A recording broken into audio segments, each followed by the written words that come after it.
Hello.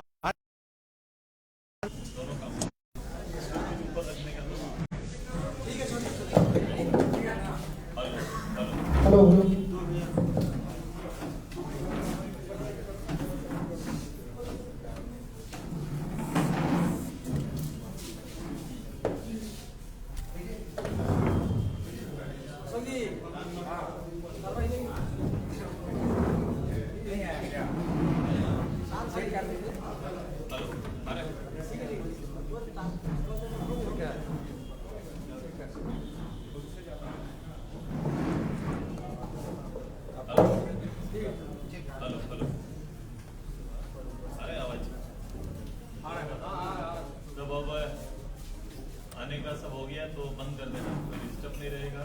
Screen भी बंद कर दो, ये भी कोई जरूरत नहीं, इसे भी थोड़ा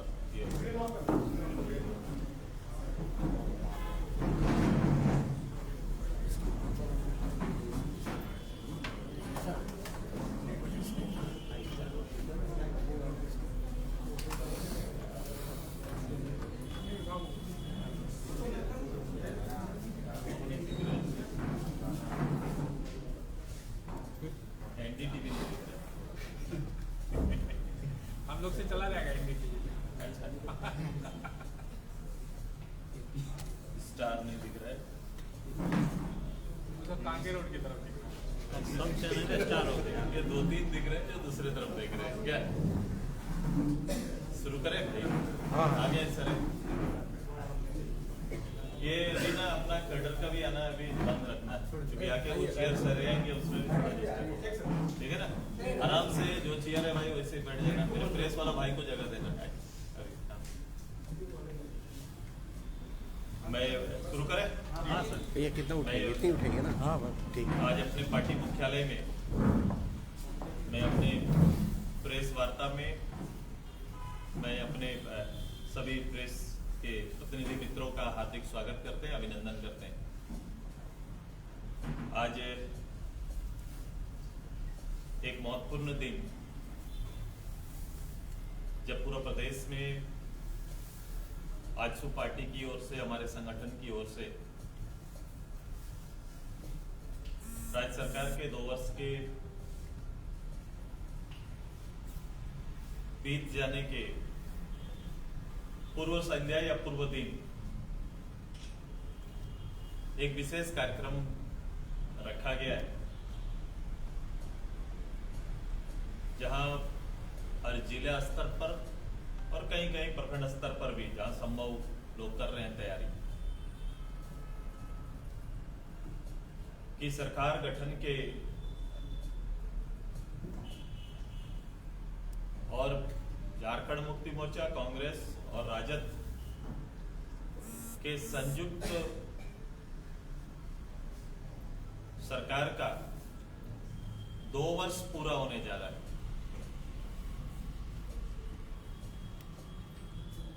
ये सरकार के गठन के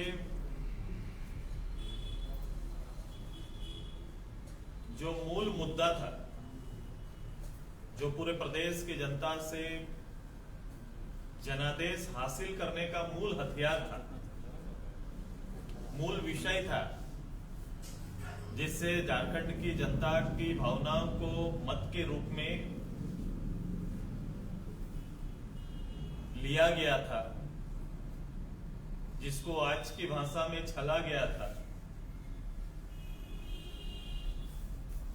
बस उन्हीं विषयों को आज राज्य के जिलों के मुख्यालयों में उनके ही श्री घोष को आम जनता तक पहुंचाने का कार्यक्रम रखा। कहने का तात्पर्य है कि जिस घोषणाओं ने जनता की भावनाओं को जीतने में मदद किया, उन्हीं भावनाओं को और उन विषय को फिर से जनता के कानों तक पहुंचाना है। इसीलिए हम लोग ने विश्वासघात कहा है। विश्वासघात की जनता के विश्वास के कारणों को 2 वर्ष में जनता मूल्यांकन करेगी, और जब मूल्यांकन करके जब उसका रिजल्ट निकालेंगे, परिणाम निकलेगा, जो जनता खुद में यह महसूस करेगी कि हमारे साथ विश्वासघात हुआ है। मैं एक पॉलिटिकली जवाबदेही के साथ इन चीजों को कह रहा हूं। मैं आज के दिन मैं सर्वप्रथम इस गवर्नमेंट के मूल आधार और खासकर झारखंड मुक्ति मोर्चा के मूल आधार पर थोड़ा चर्चा करेंगे, क्योंकि झारखंडी भावनाओं में सबसे बड़ा भावना, क्योंकि ये एक संघर्षशील प्रदेश रहा है, लंबे समय से प्रदेश के लिए यहाँ के लोगों ने संघर्ष किया, शहादत दिया, और उसी संदर्भ के आसपास से गठित जिस पार्टी का नेतृत्व सरकार है, उन्होंने उसी बेस एजेंडे को पब्लिक के बीच में लेके गए और लगातार आधार हो 1932 से लेकर 64 तक जो सेटलमेंट हुआ उसी को उसका आधार बनाया जाएगा, यही झारखंडी का परिचय होगा। 2 वर्ष बीत गए।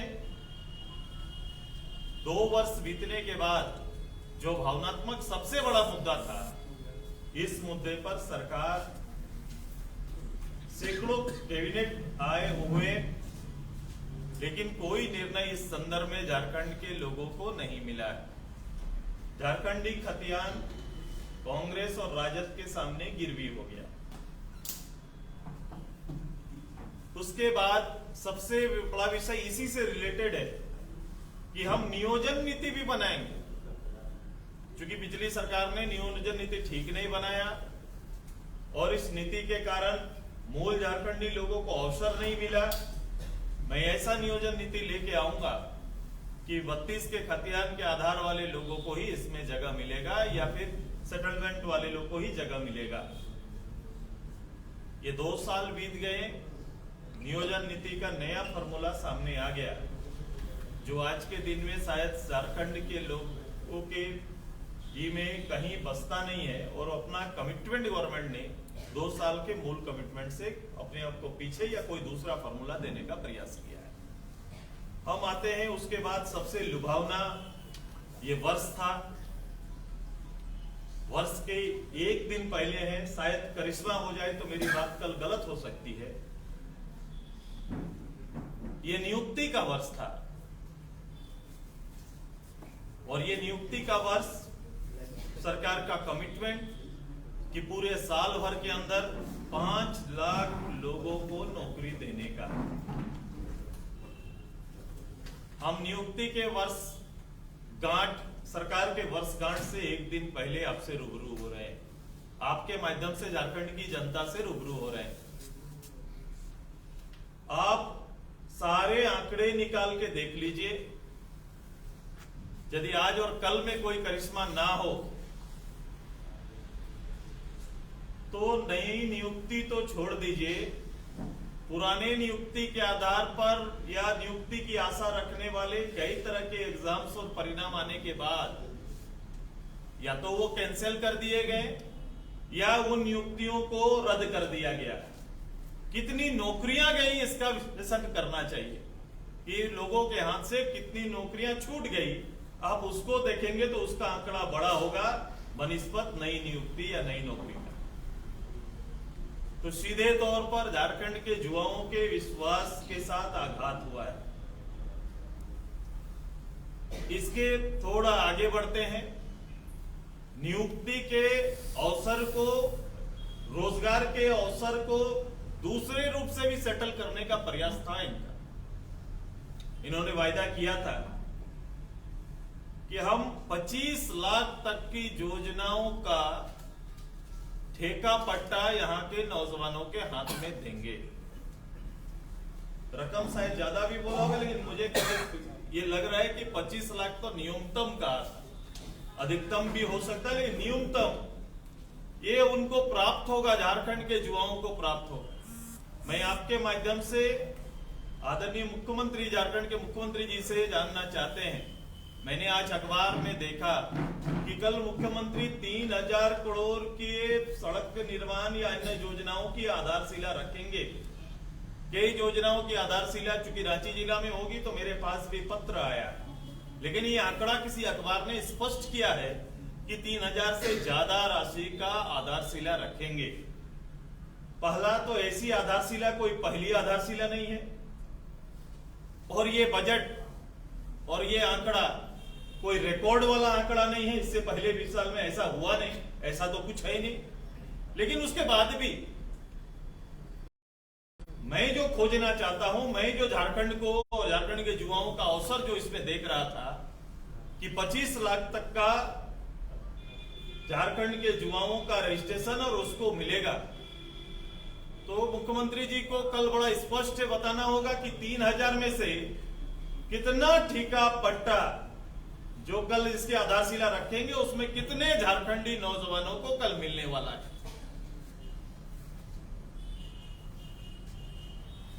अब थोड़ा आगे बढ़ते हैं।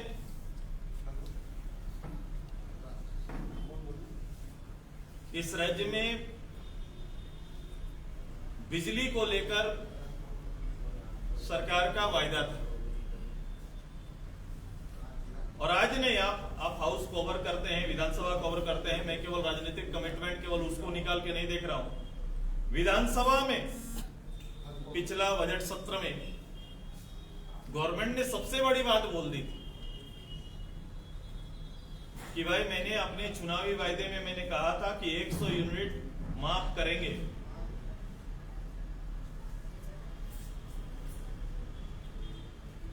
आज इतने 2 वर्ष बीतने जा रहे हैं, किसी गरीब आम लोगों का 100 यूनिट बिजली का ही तो छोड़ दीजिए, अभी बिजली को लेकर एक बड़ा संकट गरीब लोगों के बीच में है।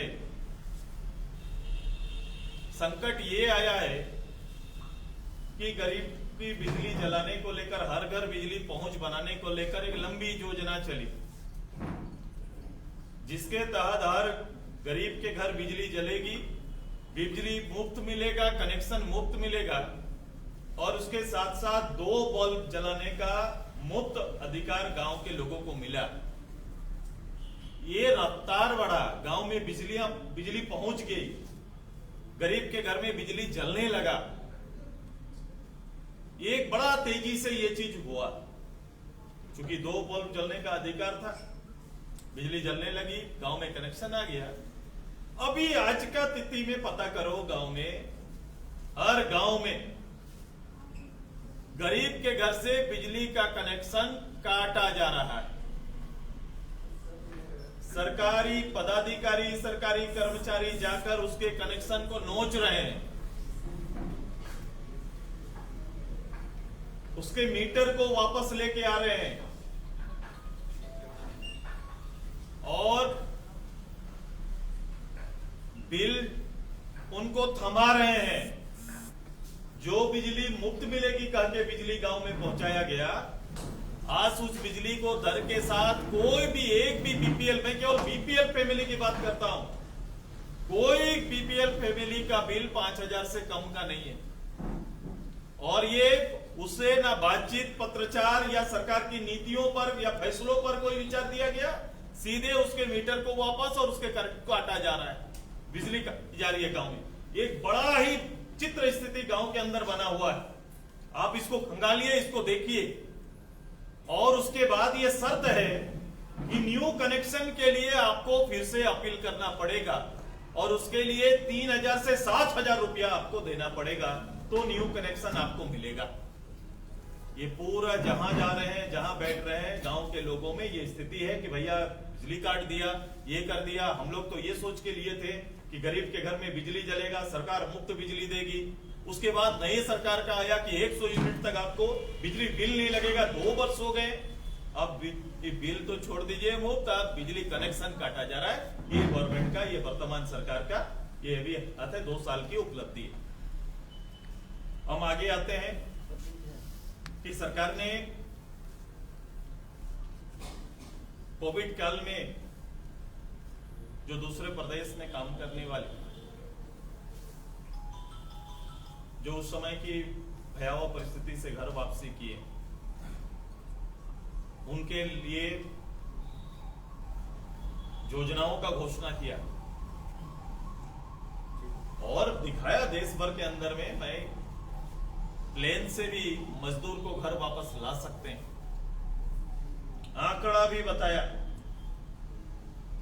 अब मैं दो विषय पूछना चाहता हूं और घोषणा भी की कि मैं प्रवासी परदेशी जो मजदूर हैं उनके लिए जो दूसरे प्रदेश में रोजी रोटी के लिए जो गए हैं उनके लिए इस राज्य में अवसर पैदा करेंगे, उनको इस राज्य में ठहराव के लिए उस तरह की नौकरियां सृजन करेंगे।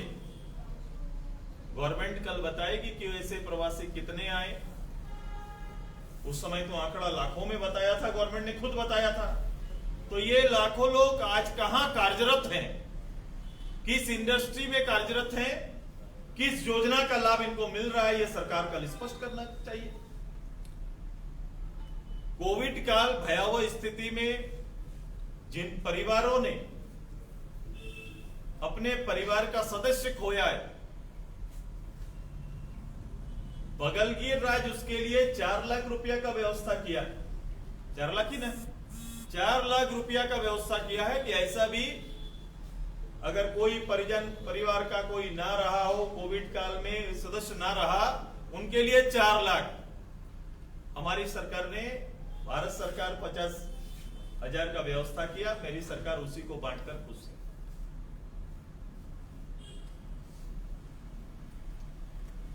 इस कोविड काल में भी लोगों ने हॉस्पिटल के लिए, हम लोगों ने कहा था कि गरीब लोगों के लिए हॉस्पिटल में अवसर बनाइए।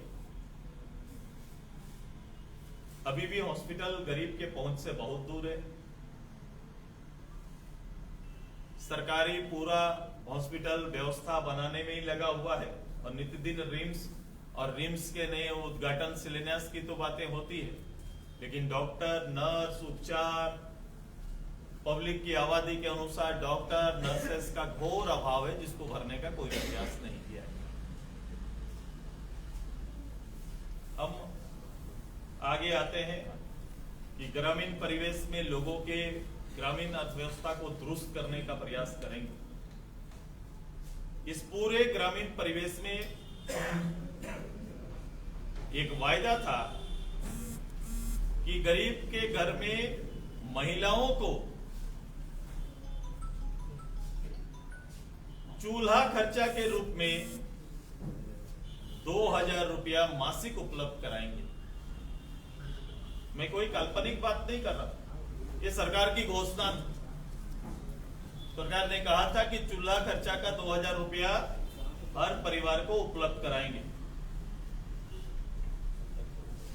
आज पूरे ग्रामीण परिवेश में आप जाओ, देखो, कहीं भी किसी तरह का इतना भयावह स्थिति है, दाम इतना बढ़ा हुआ है कि लोग अपना परिवार कैसे चलाएं, बड़ा मुश्किल हो गया।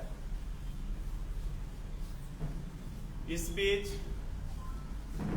सरकार का पेट्रोलियम को लेकर भी, जब पेट्रोल डीजल का दाम बढ़ा तो अपने अपने प्रदेश ने निर्णय लिया कि दाम को नियंत्रण करने के लिए वैट में, और वैट जो स्टेट वैट है उसमें कमी लाने का। हमारी सरकार ने अभी तक ये निर्णय नहीं लिया। मैंने कांग्रेस से कुछ बातें, जब प्रारंभ में कांग्रेस झारखंड मुक्ति मोर्चा के लोगों ने स्टेटमेंट देके चीजों को तो दबाने का प्रयास किया, अखबार में आया कि मैं कर रहा हूं, लेकिन आज तक इन बातों पर चर्चा नहीं हुई, ना सरकार ने ऐसा वैट पर कोई निर्णय लिया है।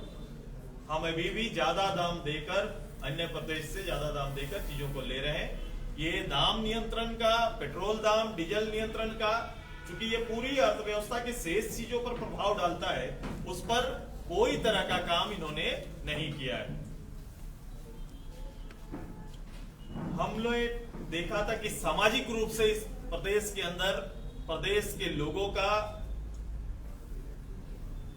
न्याय करेंगे और लंबे समय से वंचित ओबीसी परिवार का, ओबीसी के समुदाय को न्याय देने का काम करेंगे और राष्ट्रीय मानक का आरक्षण 3 महीने के अंदर देने का कमिटमेंट उनका था।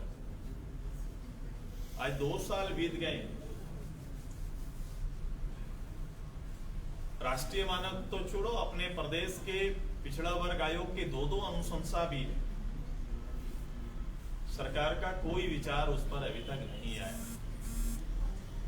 2 साल के बाद भी ओबीसी के लिए बैठ के निर्णय लेने का, चिंता करने का और उस अर्हता को देने का निर्णय अभी तक संभव नहीं हो पाया। इसी तरह से सर्टिफिकेट विषय पर कई समुदाय, जैसे मैं कहूंगा लोहरा लोहा, बेदिया, इस तरह से छोटे छोटे कई समाज हैं जो केवल शब्दों के और डिफरेंस के कारण लंबे समय से एक काम, एक संस्कृति, एक पूरे व्यवस्था में जीने वाले लोगों को ये लाभ नहीं मिल रहा है। वो सुधार तक नहीं हुआ। लंबे समय से स्थापित कई समुदायों को एसटी सूची में शामिल करने का भी प्रस्ताव था, वो भी अभी तक संभव नहीं हो पाया, ना कभी उस पर मंत्रणा लगी कि उन विषयों को गौर करके देखा भी नहीं गया। तो राज्य सरकार कल 2 वर्षगांठ मनाएंगे, क्योंकि जनमत मिला और जनता को तो ये अवसर नहीं है कि बीच में वो कोई चीजों को खड़ा करे या विश्वास लाइए, जनता नहीं कर सकती। लेकिन मैं जनता को सरकार के और सरकार के अगुवा के कमिटमेंट को जनता तक पहुंचाना ये हमारा फर्ज है, और सरकार को आईना दिखाना भी कि जिन कमिटमेंट और जिन वायदों के साथ आपने स्टेट में, इस राज्य में जनमत लिया, उसका एक कदम भी आप आगे नहीं बढ़े हैं। ये झारखंडी जनता के साथ धोखा है। पंचायत चुनाव बड़े लंबे अरसे के बाद इस प्रदेश में हुआ। 73 के बाद पहली बार यहां संभव हुआ कि पंचायत चुनाव हुआ, और हमारी ये तैयारी थी कि गांव गणराज्य को और गांव के चौपाल में चुने हुए प्रतिनिधि गांव का नेतृत्व करेंगे।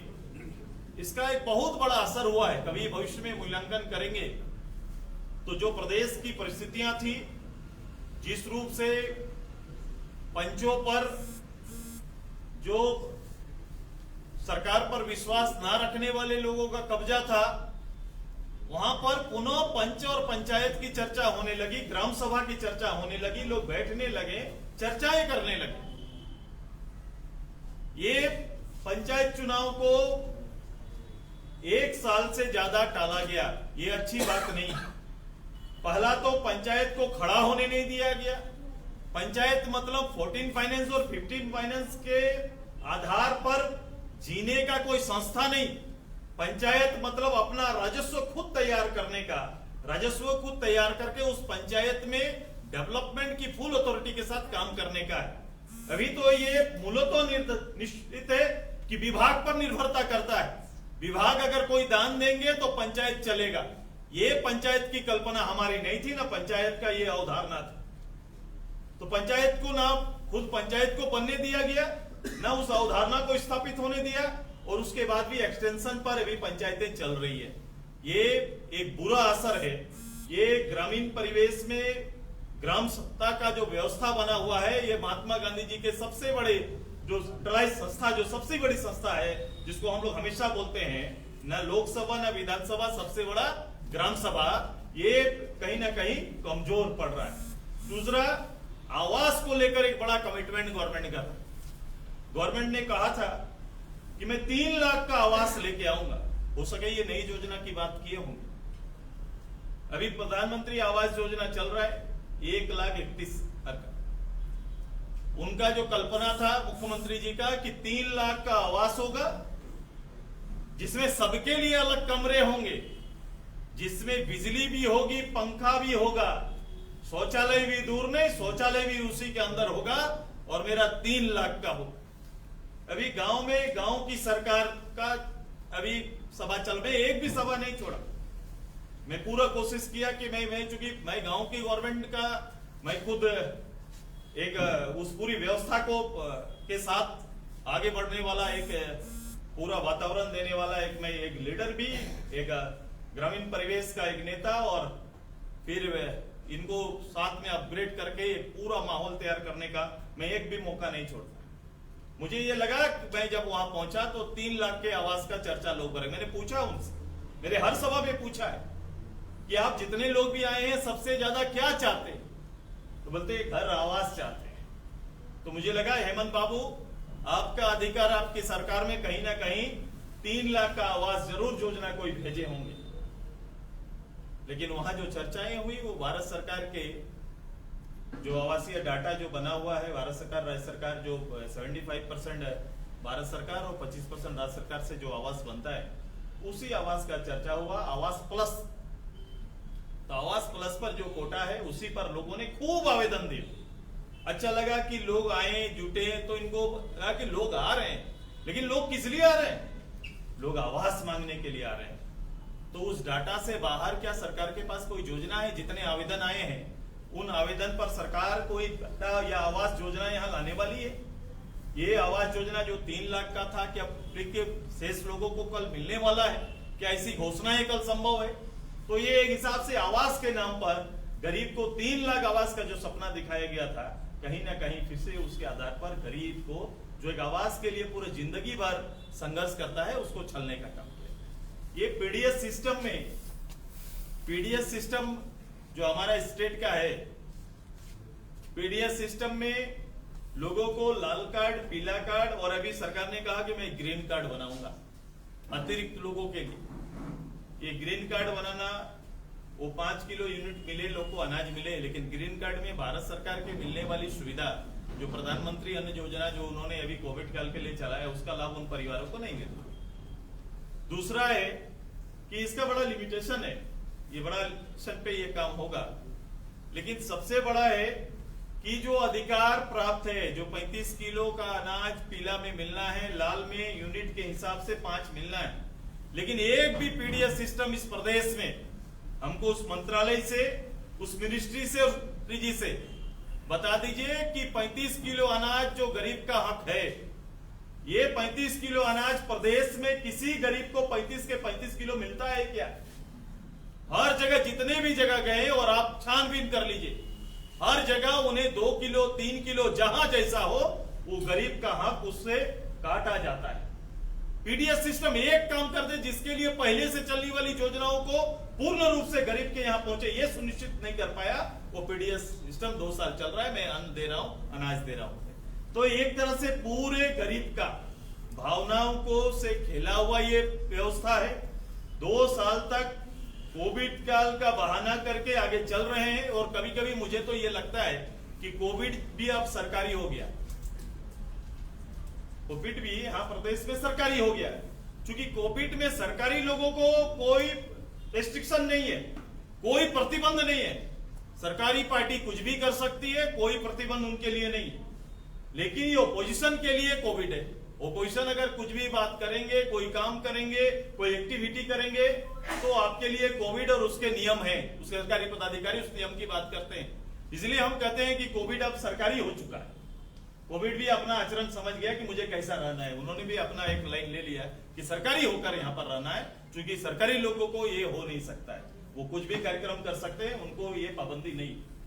कभी कभी सिस्टम में पद में बैठने वाले लोग सिस्टम से खुद को अलग या बड़ा समझते हैं, यह एक गलतफहमी है लोगों के बीच में। मैं आने वाले समय में आपके माध्यम से पूरी जनता को, मैं कोई नई बात, कोई नया मांग नहीं, सरकार के कई वायदों को आपके माध्यम से वह पहुंचा रहा हूं। और ये झारखंड के विश्वास का विश्वासघात है। झारखंड के दिए हुए जनमत जो विश्वास मिला, उस विश्वास के साथ विश्वासघात है, और उसी का 2य वर्ष आज पूरा जाकर जनगण के सामने इन बातों को रखने का काम हम लोग कर रहे हैं। ये हमारा दायित्व है, ये आगाह करना कि क्या हो रहा है, क्या नहीं हो रहा है। आने वाला वर्ष पूरा आंदोलन का वर्ष होगा। मैं नए वर्ष में अपने लोगों के साथ मिलके सरकार के हर उस विषय पर अब सीधे सामने आकर प्रत्यक्ष रूप से लड़ने का अपने संगठन का निर्णय है, जनता के बीच जाकर उन्हें खड़ा करने का और उनके हक अधिकार और जो उनके साथ विश्वासघात हुआ उसके लिए तैयार करने का। धन्यवाद।